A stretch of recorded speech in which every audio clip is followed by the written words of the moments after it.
अॅट्रॉसिटीमध्ये 197चं protection नाही. आता याच्यापेक्षा वेगळं तुम्हाला कोणता कायदा पाहिजे ते सांगा. मग चौकशी काय करायची आहे तुम्हाला? तुम्ही इन्व्हेस्टिगेशन मध्ये आम्हाला खोटं ठरवा ना. सर, इन्व्हेस्टिगेशन मध्ये तुम्ही आम्हाला खोटं ठरवा, तो तुमचा अधिकार आहे. त्याच्यामध्ये आम्ही इन्व्हेस्टिगेशन मध्ये आम्ही इंटरफेअर करू शकतो का? तो तुमचा अधिकार आहे ना. इन्व्हेस्टिगेशन ऑफिसरचा अधिकार आहे. त्यांनी खरं इन्व्हेस्टिगेशन करायचं, खोटं करायचं, आमच्या विरुद्ध बिनसंबंधित प्रोसिक्युशन करायचं, हा तुमचा अधिकार आहे. त्याच्यामध्ये आम्ही ढवळाढवळ करणार नाही. परंतु गुन्हा दाखल करणे हा तर आमचा अधिकार आहे, हे तर तुम्ही मान्य करता. मग त्याच्यामध्ये का तुम्ही बोलताय की तुम्हाला चौकशी करायचंय? तुमचा अधिकार वापरा, तुम्ही इन्व्हेस्टिगेशनचा अधिकार वापरा. चौकशीचं म्हणजे इलिगल कंडक्टच का करायचं तुम्हाला? म्हणजे केडीएमसीने पण केलं होतं इलिगल कंडक्ट, तुम्हाला पण इलिगलच कंडक्ट करायचंय का? म्हणजे कारण काय इलिगल कंडक्ट करण्याचं हट्टाचं कारण काय? पार्शियलिटी करू नका. नाही, पोलीस प्रशासनाला काय राजकीय दबाव नाही ना, असा मला संशय झाला. राजकीय दबाव असेल ते आम्हाला स्पष्ट स्पष्ट असं वाटतं तुम्हाला श्रीकांत शिंदेचा फोन येतो. ते पण सांगा. पोलिसांनी त्यांची भूमिका स्पष्ट करावी. आपण काय भूमिका घेणार त्याला? काय संबंध काय त्यांचा पण आपल्याशी? बोलवा त्यांना बोलवा फोनवरती. तुम्हाला दबाव आणण्यापेक्षा याच्या समोरासमोर बोलवा. लोकांच्या रोषाला सामोरे जाऊ द्या. आणि सर्व साहेब महाराष्ट्रभर संतापाची लाट पसरली, याचा उद्रेक खूप होऊ शकतो जर गुन्हा दाखल न झाल्यास. मग इलिगल कंडक्ट करण्याचं तुमचा हट्टाच काय मला ते सांगा. तुम्हाला काय इलिगल कंडक्ट करायचं? इन्क्वायरी करून किंवा अर्ज मागून इलिगल कंडक्ट का करायचं? त्याचं तर आम्हाला एक्सप्लेनेशन द्या. आता याच्यासाठी इलिगल आहे की नाही तुम्हाला केडीएमसी हे करू. नाही, आमचं केडीएमसी जरूर नाही, आमचं पोलीस प्रशासनच कंट्रोल आहे. आमचं काय म्हणणं आहे, तुम्ही म्हणताय ना तुम्हाला केडीएमसीने बोलवलं, आम्ही तुमच्या विरुद्ध ऍलिगेशनच करत नाही. पण केडीएमसीने इलिगल केलं हे तर तुम्ही मान्य करता. मग केडीएमसीच्या अधिकाऱ्यांविरुद्ध गुन्हा दाखल करा. इन्व्हेस्टिगेशन मध्ये एवढ्या पोलीस अधिकारी कोणते आहेत नाही, तो तर इन्व्हेस्टिगेशनचा पार्ट आहे. आम्ही तर तुमचं नाव पण घेत नाहीये त्या. एक तक्रार घ्यायला एवढा वेळ लागतोय. नांदेड जिल्ह्यामध्ये आमच्या बौद्ध वस्तीवर हल्ला झाला, तात्काळ आमच्या लोकांवर गुन्हे दाखल केले. काही लोक वाचनालयामध्ये अभ्यास करत होते, त्यावेळेस काही एवढं हे न झालं. आता जाणून बुजून तुम्ही एक तक्रार घेत नाही आमची.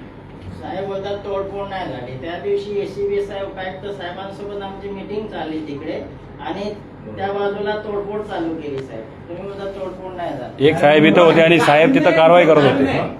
याच्यावरती आम्ही गेलेलो नाहीये, परंतु तुम्ही जे काढले ते इलिगल पद्धतीने काढले हे आमचं म्हणणं आहे. प्रत्येक गोष्ट विकासाच्या आड येणारी प्रत्येक गोष्ट तुम्ही आळेराळी करून काढू शकता का? कुठेतरी कायदा सुव्यवस्था आहे ना सर. कायद्यामध्ये प्रोव्हिजन्स दिलेले आहेत, त्या फॉलो करणं गरजेचं आहे. त्यांनी आम्हाला नोटीस दिली, त्याची हिअरिंग घेतली, आदेश दिला आणि त्याच्यानंतर ऍक्शन तुम्ही 25 तारखेला सांगताय, 26 तारखेला फोर्स घेऊन, जसं का आम्ही आतंकवादी आहेत. एकी 47 मध्ये सगळ्यांकडे एवढी मोठी मोठी आम्हाला घेऊन जाताना बंदुकीच्या जोरावर घेऊन गेले. गाडीमध्ये बंदूकधारी माणसं बसले.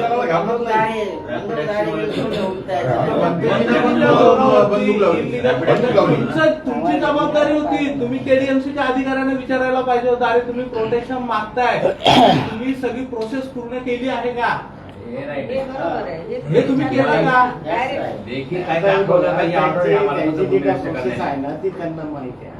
असं कसं काय सर? असं कसं काय? माहिती करून घ्यायला पाहिजे होतं. तुम्ही एक जबाबदार ऑफिसर आहात. मला बोलू द्या 2 मिनिटं. बोला. परवाच्या दिवशी या हिले मॅडमची नोटीस आली भंतेजींनी. भंतेजी बरोबर आपण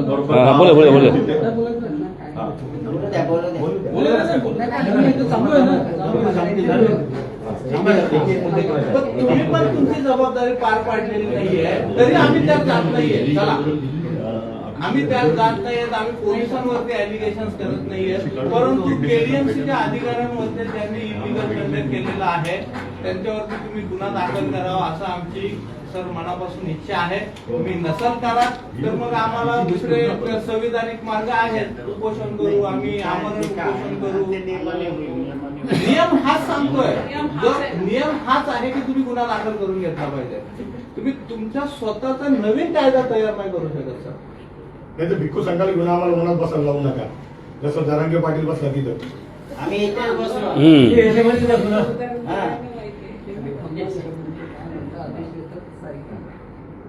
तर तुम्ही आम्हाला एक 5 मिनिट घ्या, विचार करा आणि 5 मिनिटात तुम्ही आम्हाला सांगा. नाही, फोन कशाला आपण इथं थांबू 5 मिनिटं. इथं थांबू. मी बोलतो की आपल्याला speaker असं बोलायला लावलं नाही.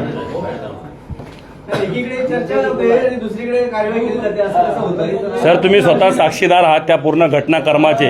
एका साईडला आम्हाला बोलायला लावलं आणि एका साईडला तुम्ही कारवाई केली स्वतः उभं राहून. पण स्वतः होते साहेब. राजकीय दबाव आहे साहेबांचा. हा, राजकीय दबाव.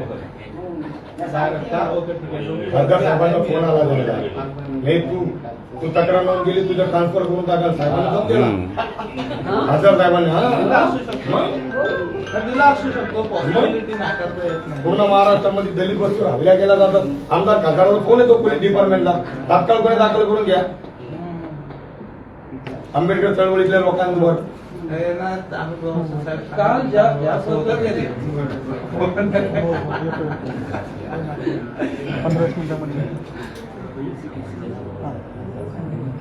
परिस्थिती जर टाळाटाळ करू नका, लगेच गुन्हे दाखल करू. नसेल घेत तर आम्ही सगळं भिक्खू संघ रस्त्यावर बसतो तिथं. आमच्यावर गुन्हे दाखल करून घ्या तुम्ही. आमच्यावर गुन्हे दाखल करा. काही शांतीचा मार्ग आहे.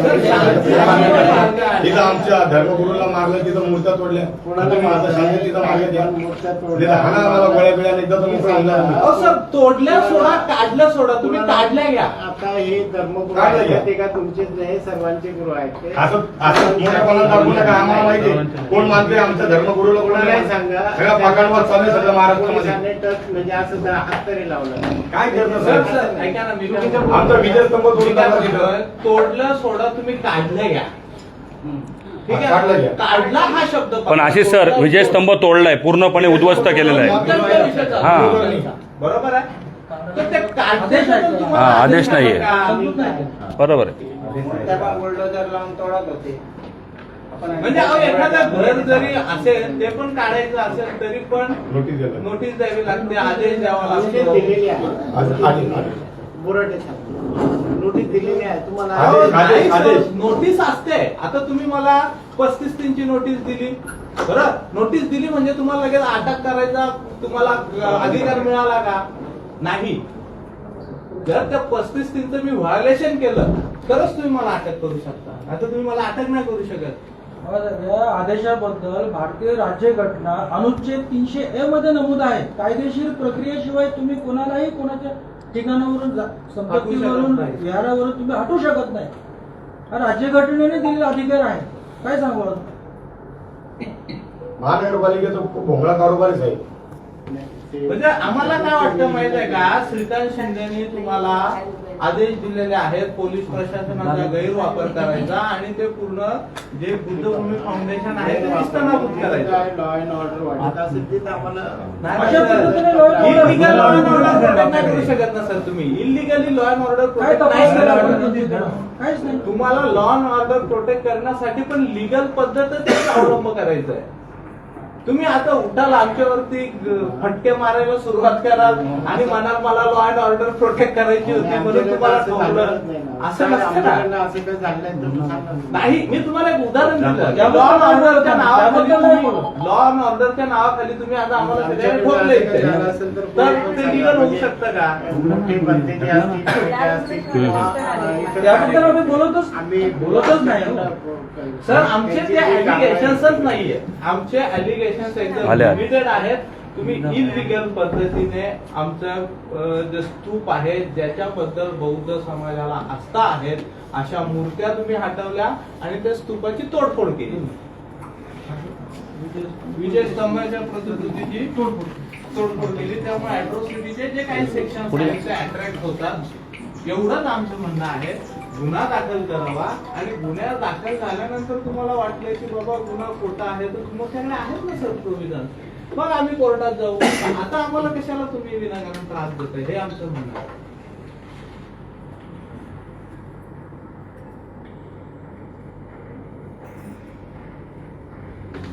ठीक आहे सर. बघतो वरिष्ठांशी बोलून घ्या सर. आपल्याला वेळ नाही आता मला जर आम्ही जर तुमच्या समोर आहे त्यांच्याशी तुम्ही बोलून घ्या. 5-10 मिनिटं अर्धा तास आरामात येतात. आणि काही शिंदेना पण फोन करून नाही, खासदार साहेबांना असं सांगितलं असं परदेशी साहेबांना आंबेडकर चळवळीतल्या लोकांवर गुन्हे दाखल करू नका घेऊ, मी तुमचं प्रमोशन करतो, डीसीपीच्या पदावर जाणार द्या. आता होऊ शकतंय, खासदार आहे ते. हो, असं होऊ शकतं. खासदार आहे, मुख्यमंत्री त्यांचे वडील आहेत. साहेब ऐका ना साहेब, गुन्हा दाखल करा नाही तर महाराष्ट्रात आंदोलन पेटतं. अरे नाही, कारण दीपक केदारने पण ह्याच्यावर स्टेटमेंट दिलेलं आहे. एकनाथ शिंदे साहेब या महाराष्ट्राचे मुख्यमंत्री आहे. आज गुन्हा दाखल नाही झाला की आजपासून आंदोलनाला चालू होईल. या सत्ताधारीचे प्रमुख म्हणतात बाहेर जर गेले तर म्हणतात मी बुद्धभूमी से आया हूं. हम्म. आणि या ठिकाणी आमच्या बुद्धभूमी फाउंडेशन मध्ये अशा प्रकारचा सत्ताधाऱ्याच्या माध्यमातून कसं प्रकार घडून अरे आला? बुद्धरत्न दिलं ना एकनाथ शिंदे साहेबांना आमच्या भिक्खू संघांनी. काय पाहिजे ना जो बुद्धरत्न, त्याची परतफेड करता येते. बुद्धरत्न दिलं त्यांना एकनाथ शिंदे साहेबांना, महाराष्ट्राच्या मुख्यमंत्र्याला. त्याचं बक्षीस? ते सागर बुद्धरत्न आहे. सागर बुद्धरत्न पण दिलं ना पुरस्कार. थांबा. एकनाथ शिंदे साहेबांना दिला मागच्या महिन्यात. थांबा आपले त्यांना request आहे. विषयांतर ते जो साहेब तुम्ही तक्रार नोंद करून घ्या. किती वेळ घेत आहे सर तुम्ही सांगा ना, म्हणजे मी 2 मिनिट खाली जाऊ. साहेबाला फोन थांबा. विषयांतर कोणी करू नका. शिंदे साहेबांना फोन करतो.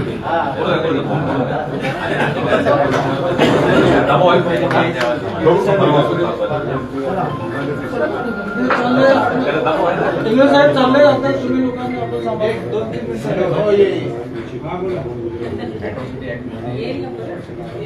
फॅनचे बटन दाबा कुठं असेल या 2 फॅनचे.